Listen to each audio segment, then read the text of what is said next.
আসসালামু আলাইকুম, সবাইকে স্বাগতম জানাচ্ছি সুইডেনের খুব সুন্দর বোটানিক্যাল একটা পার্কের থেকে। এই পার্কটা না আমার বাসা থেকে মোটামুটি 20-25 মিনিটের দূরত্বে উপস্থিত। তারপরও দেখা গিয়েছে আমার সময় করে এখানে আসা হয়নি। আজকেও আসা হতো না, লম্বা সময় ধরে বাসা থেকে বের হচ্ছি না, অনেক বোর ফিল করতেছিলাম।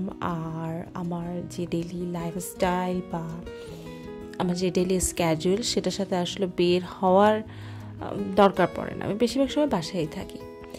তো আজকে স্বামীর হাতে পায়ে ধরে অনেক কষ্ট করে তাকে বাসা থেকে বাইরে নিয়ে এসেছি।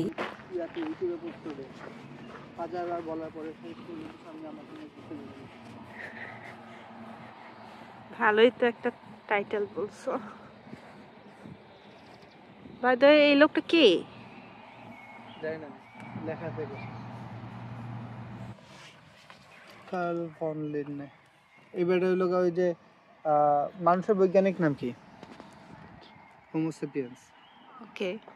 তো এরকম প্রত্যেকটা প্রাণীর প্রত্যেকটা গাছপালার বৈজ্ঞানিক নাম আছে। তো এই বৈজ্ঞানিক নাম করার পদ্ধতিটা আবিষ্কার করছিল এই লোক, কার্ল ফন লিন্নে। যেহেতু এতদিন পর আমাকে আমার হাজব্যান্ড বাইরে ঘুরতে নিয়ে এসেছে, সো যথারীতি তারই দায়িত্ব আমাকে পুরোটা ঘুরে ঘুরে দেখানো। না আসলে সত্যি বলতে কি, ও নিজেও যে খুব ঘুরে ফিরে চিল করে তা কিন্তু নয়।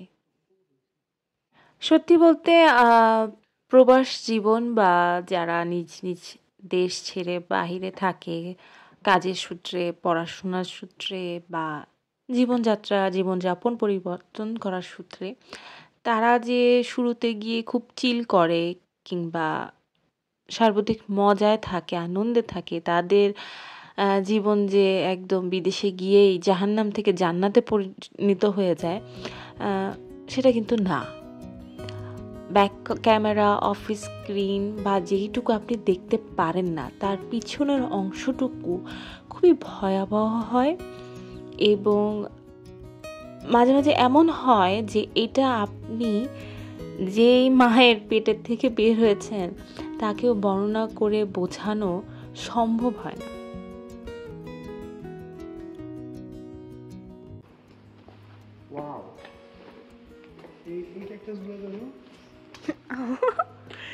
জোস তো, অনেক সুন্দর এটা।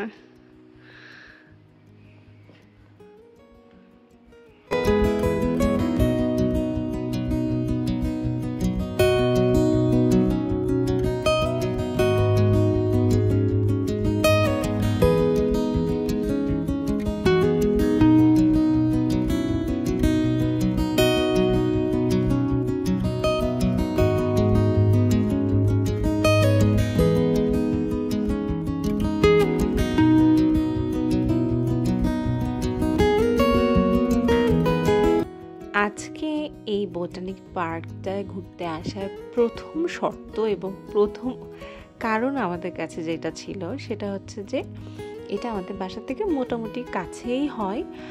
আর যেহেতু আমরা আমাদের ছেলেকে ডে কেয়ারে রেখে এসেছি, তো আমাদের কাছে মনে হয়েছে যে আমরা টাইমটাকে এমনভাবে ডিভাইড করেছি যে আমরা এখানে একটু ঘোরাফেরা করব, একটু টাইম স্পেন্ড করব, দেন আমরা ডিরেক্ট আমাদের ছেলেকে ডে কেয়ার থেকে নিয়ে বাসায় চলে যাব।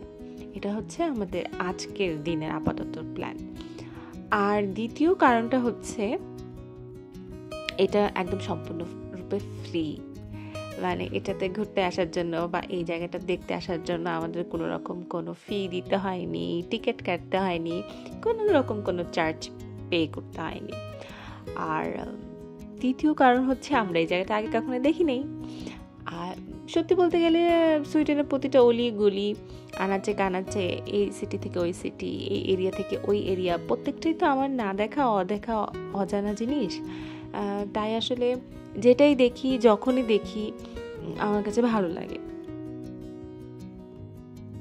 স্পেশালি এই সামার টাইমটা, মানে জুন থেকে অগস্ট অবধি একটা খুবই সুন্দর ওয়েদার থাকে সুইডেনে, আকাশে ঝলমল রোদ থাকে, পরিষ্কার মেঘ থাকে, এটা ঘোরার জন্য একদম পারফেক্ট।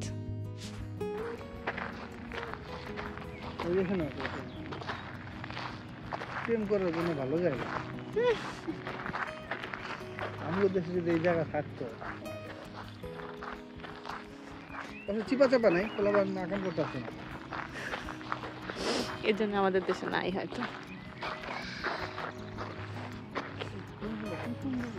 এই জায়গায় ঢুকতে হইলে বাংলাদেশে 100 টাকা তো দিতেই হইতো নাকি? 100 টাকা 300 টাকা তো দেওয়াই লাগতো মিনিমাম।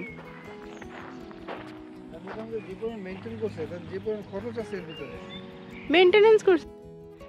তো আমরা আজকে টুকি টুকি পায়ে যতটুকু ঘোরা যায় ঘুরছি, আর নিজের দেশের কথা মনে করছিলাম।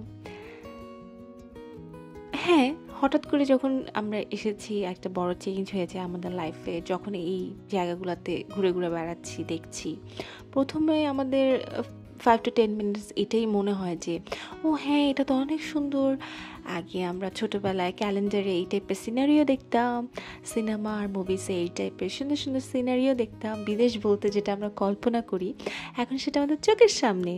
কিন্তু ঠিক তার পরের মুহূর্তেই আমাদের মনে হয় যে, স্পেশালি আমার ক্ষেত্রে যেটা আমি বাকিদেরটা বলতে পারছি না, যেটা আমার মনে হয় যে আমরা না আফসোস করি যে আমাদের দেশে এটা নাই কেন, আমাদের দেশটা এত পরিষ্কার নয় কেন, আমাদের দেশের আকাশে এত সুন্দর পরিষ্কার মেঘ দেখা যায় না কেন, আমাদের দেশের রাস্তাঘাটে এত ময়লা ফেলা কেন, আমাদের বায়ু এত দূষিত কেন।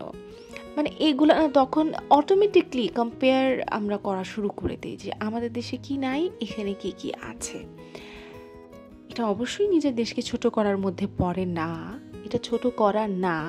আপনি যখন দেশের থেকে দূরে আসবেন তখনই আপনি বুঝবেন আসলে আপনি আপনার দেশকে কতটা ভালোবাসেন, আপনি আপনার দেশের প্রতি কতটা আন্তরিক, কতটা মায়া মহব্বত জড়িত। সেটা একটু দূরে আসলে, যখন একটু টান পড়ে, তখন ভালো মতো বোঝা যায়। এর মানে এই না যে এটা ছোট করা বা অসম্মানিত করা, এরকম কিছুই না। ব্যাস নিজে নিজে ভাবা যে আমরাই তো, এই আমাদের দিয়েই তো বাংলাদেশ তৈরি হয়েছে। তো সেই আমরাই তো যখন আমাদের দেশ ছেড়ে অন্য কোথাও যাই, তখন এই আমরা তো আমরাই থাকি, আমরা তো আর পরিবর্তন হচ্ছি না।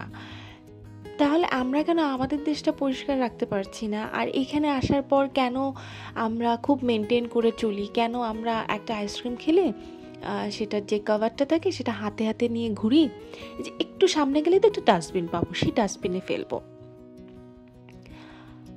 অনেক দীর্ঘ সময় যারা ইউরোপ বা একটু বাইরে থাকে, তারা যখন দেশে ফেরত যায়, তাদের আচার আচরণ, ব্যবহার, ওঠা বসা, এটার মধ্যে অনেক বিশাল আকাশ জমির একটা পার্থক্য দেখা দেয়। তাদের বলন, তাদের কথা কপন, তাদের অভ্যাস বদঅভ্যাস, যেটাই বলুন না কেন, অনেক অনেক পার্থক্য আসে। এবং কেন আসে আমি জানি না, কারণ এখনও হয়তো আমার মধ্যে সেই পার্থক্য আসেনি, বা আমি আসলে কীরকম ব্যবহার করি বা না করি সেটা এখনও আমি আইডেন্টিফাই করতে পারিনি, কারণ এখনও আমার দেশে ভিজিট করার সুযোগ হয়নি। যখন যাব তখন বুঝতে পারবো আসলে আমার মধ্যে আমি কি ধারণ করতে পেরেছি। তবে দেখতে দেখতে, কথা বলতে বলতে এখন বাসায় ফেরার সময় হয়ে গিয়েছে। আসলে এখন বাসার পথ ধরবো, এবং এই সুন্দর পরিষ্কার তুলোর মতো মেঘ ভাবলাম আমি একা দেখবো কেন, সাথে আপনাদের সাথে একটু শেয়ার করা হোক। খুবই ভালো লাগছিল আজকের দিনটা, আলহামদুলিল্লাহ খুব ভালো কেটেছে।